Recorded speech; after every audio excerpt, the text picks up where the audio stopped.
ओम शांति। आज 13 अक्टूबर 2025। आज के श्री महावाक्यों में हमारे परम पिता परमात्मा शिव कहते हैं, मीठे बच्चे, तुम्हें देवता बनना है, इसलिए माया के अवगुणों का त्याग करो। गुस्सा करना, मारना, तंग करना, बुरा काम करना, चोरी चकारी करना, ये सब महापाप है। तुम्हें देवता बनना है, इसलिए माया के अवगुणों का त्याग करो। गुस्सा करना, मारना, तंग करना, बुरा काम करना, चोरी चकारी करना, ये सब महापाप है। प्रश्न: इस ज्ञान में कौन से बच्चे तीखे जा सकते हैं? घाटा किन्हें पड़ता है? उत्तर: जिन्हें अपना पोता मेल रखना आता है वह इस ज्ञान में बहुत तीखे जा सकते हैं। घाटा उनको पड़ता है जो देही अभिमानी नहीं रहते। बाबा कहते, व्यापारी लोगों को पोता मेल निकालने की आदत होती है, वह यहाँ भी तीखे जा सकते हैं। गीत: मुखड़ा देख ले प्राणी अपने दिल दर्पण में। ओम शांति। रूहानी पाठधारी बच्चों प्रति बाप समझाते हैं, क्योंकि रूह ही पाठ बजा रही है बेहद के नाटक में, है तो मनुष्यों का ना।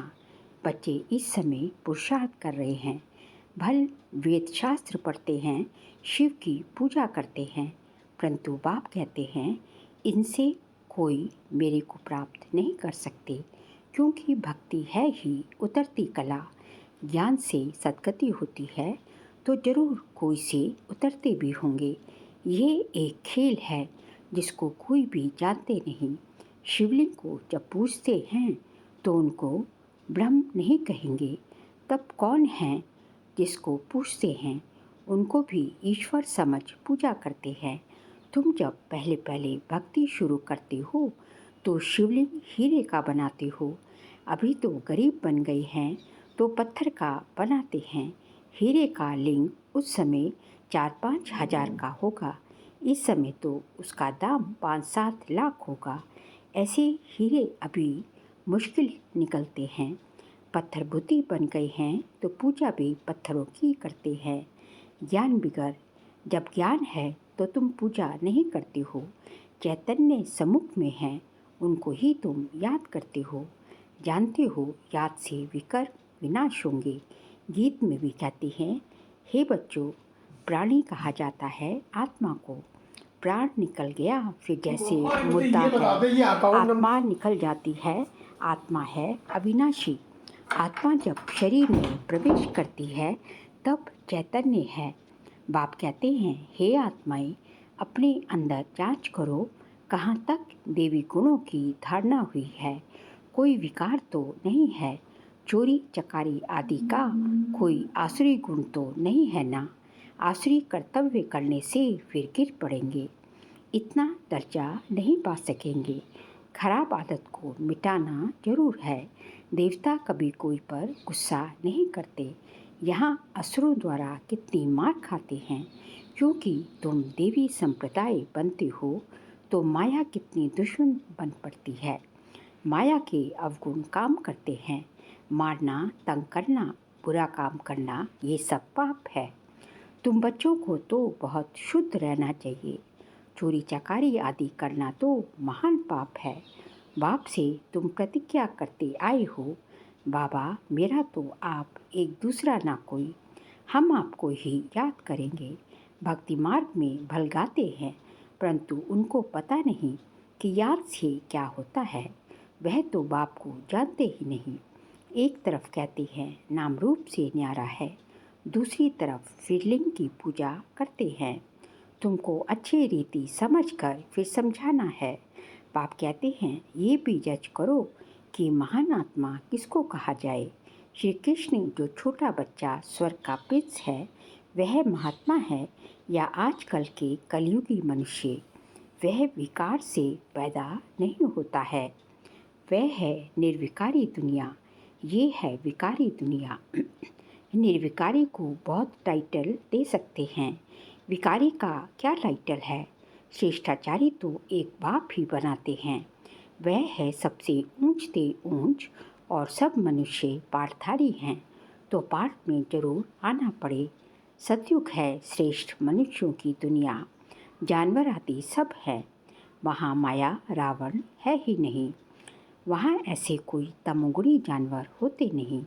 सतयुग में तो विकार का नाम नहीं। फिर वहाँ बच्चे कैसे पैदा होते हैं ये भी तुम बच्चे जानते हो। वहाँ विकार होते नहीं, वहाँ है ही योग बल। बाप कहते हैं तुमको देवता बनाते हैं तो अपनी जांच पूरी करो। मेहनत भी कर विश्व का मालिक थोड़े ही बन सकेंगे। जैसे तुम्हारी आत्मा बिंदी है वैसे बाप भी बिंदी है, इसमें मूझने की कोई दरकार नहीं। कोई कहते हैं हम देखें, बाप कहते हैं देखने वालों की तो तुमने बहुत पूजा की, फ़ायदा कुछ भी हुआ नहीं। अब यथार्थ रीति मैं तुमको समझाता हूँ। मेरे में सारा पार्ट भरा हुआ है।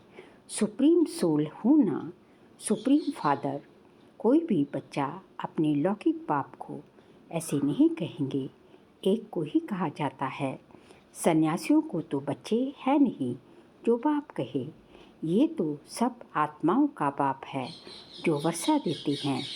उन्हों का कोई गृहस्थ आश्रम तो ठहरा नहीं। बाप पर समझाते हैं तुमने ही 84 जन्म भोगे हैं। पहले पहले तुम सतो प्रधान से फिर नीचे उतरते आई हो। अभी कोई अपने को सुप्रीम थोड़ी ही कहेंगे, अभी तो नीच समझते हैं। बाप बार बार समझाते हैं मूल बात है कि अपने अंदर देखो कि हमारे में कोई विकार तो नहीं है। रात को रोज अपना पोता मेल निकालो। व्यापारी हमेशा पोता मेल निकालते हैं, गवर्नमेंट सर्वेंट पोता मेल नहीं निकाल सकते। उन्हों को तो मुकर्रर तनख्वाह मिलती है। इस ज्ञान मार्ग में भी व्यापारी दिखे जाते हैं, पढ़े लिखे ऑफिसर्स इतना नहीं जा सकते। व्यापार में तो आज 50 कमाया कल 60 कमाएंगे, कभी घाटा भी हो जाएगा।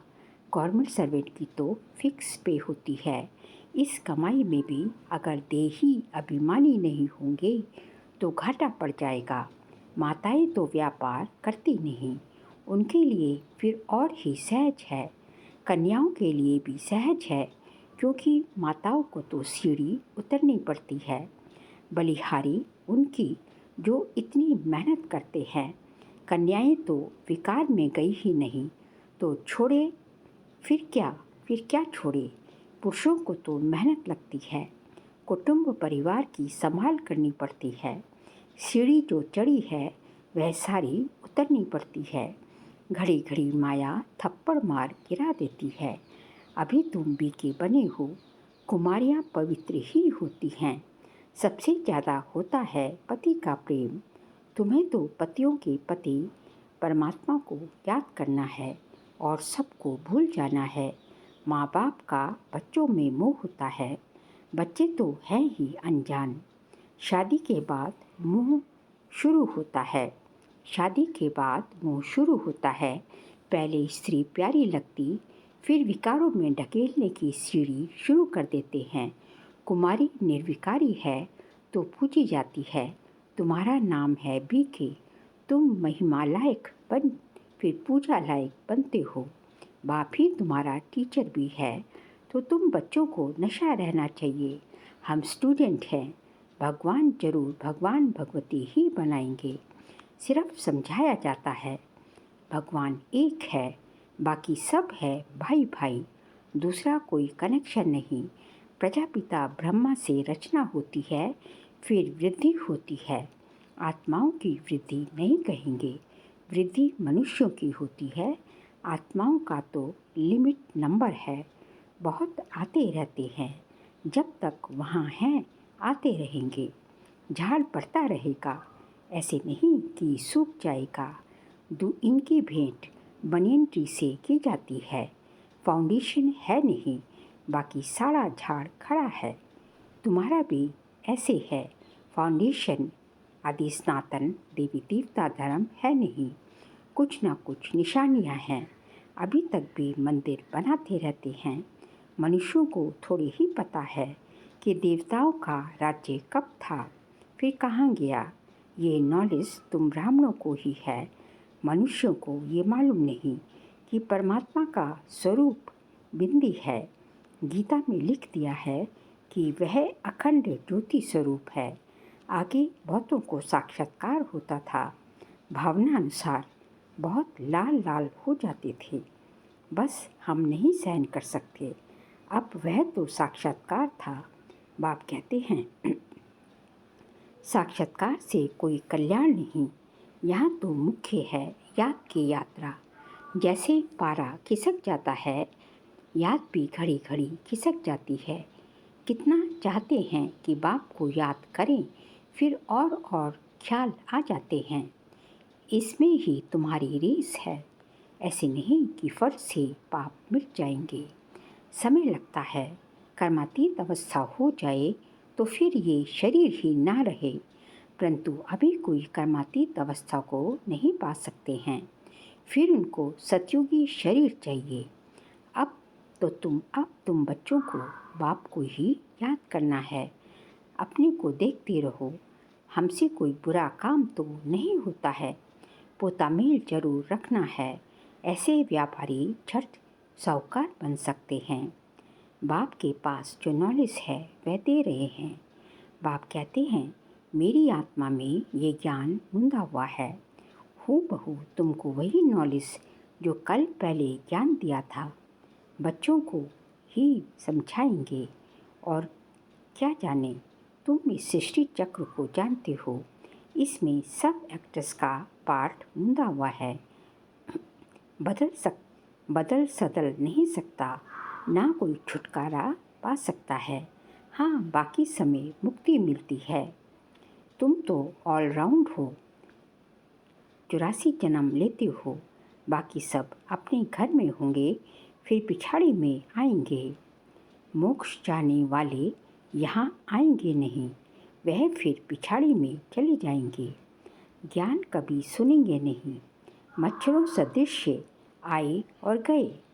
तुम तो ड्रामानुसार पढ़ते हो, जानते हो बाबा ने 5000 वर्ष पहले भी ऐसे राजयोग सिखाया था।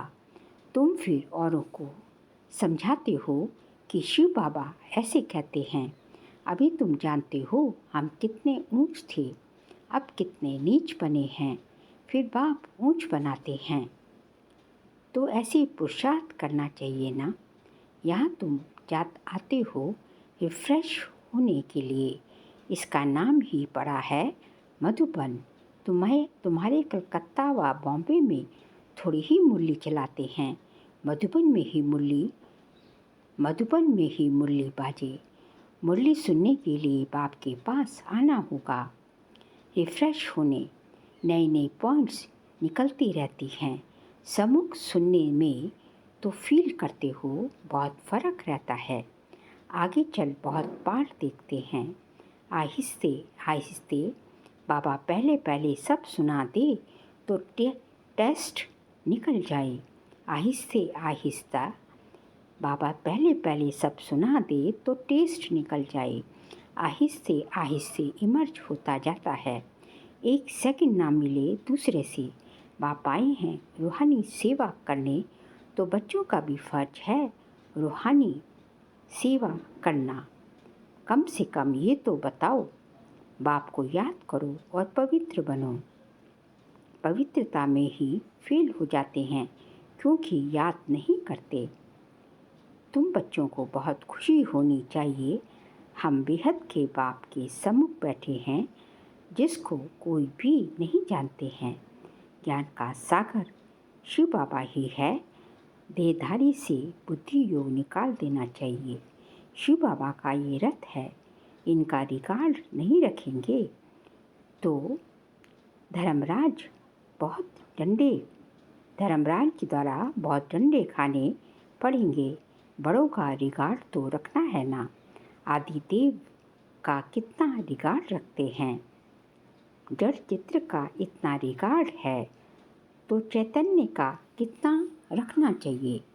अच्छा, मीठे मीठे सिकिलते बच्चों प्रति माता पिता बाप दादा का याद प्यार और गुड मॉर्निंग। रूहानी बाप की रूहानी बच्चों को नमस्ते। हम रूहानी बच्चों की रूहानी बाप दादा को नमस्ते नमस्ते, गुड मॉर्निंग, शुक्रिया बाबा, शुक्रिया।